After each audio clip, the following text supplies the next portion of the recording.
Hey guys, Psalm 78:41 is an interesting verse. It reads, "They limited the Holy One." Now, some preachers and pastors use this passage to say God wanted to do more, but the people limited God's powers if they stopped God from doing something on their own belief system, that their faith somehow was the reason why God couldn't act in a certain particular instance.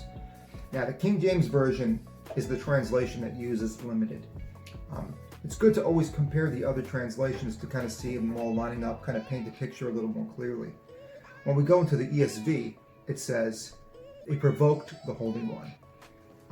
The NIV says, "Vexed the Holy One." NASB says, "Pained the Holy One." Amplified Bible says, "Distressed the Holy One." You kind of see the theme going on here. The limited is kind of in reference to the sin that continued to provoke God. So, does the rest of Psalm 78 say anything about God's limitations due to the people? Do they have the power to limit God? So let's look at Psalm 78, 40 through 52. It reads, "How often they rebelled against him in the wilderness and grieved him in the desert. They tested God again and again and provoked the Holy One of Israel. They did not remember his power or on the day when he redeemed them from their foe, when he performed his signs in Egypt and his marvels in the field of Zoan. He turned the rivers to blood so that they could not drink the streams. He sent among them swarms of flies which devoured them and frogs which destroyed them.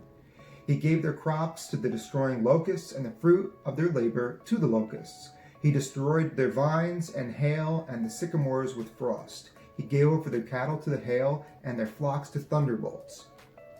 He let loose on them his burning anger, wrath, indignation, and distress, and a company of destroying angels.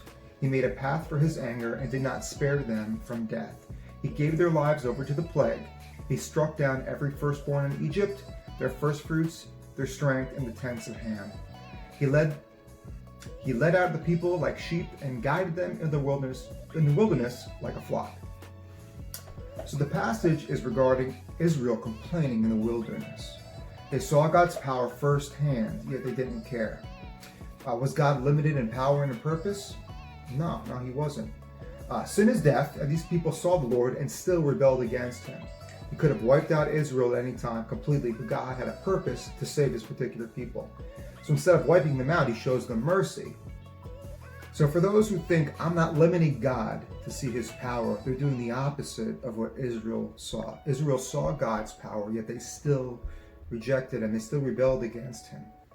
So limiting the Holy One doesn't mean you're putting some sort of restraints on God with your lack of faith. That's not what that means. Very important to try different translations at times to see, is this really mean what I think it means? Because sometimes you might be getting something like this you could read a passage in King James Old English and think it means something completely different than if you read something in a more modern text like NIV or ESV or something along those lines. So, guys, hope you have a great day. Hope this clarified some information for you. Okay? Take care. Bye. Hey guys, Johnny, Radix Reformed. If you guys liked the video, don't forget to like it and subscribe. We'll have new content, hopefully weekly. Don't forget also to follow us on Instagram at Radix Reform. Hope you guys have a blessed day.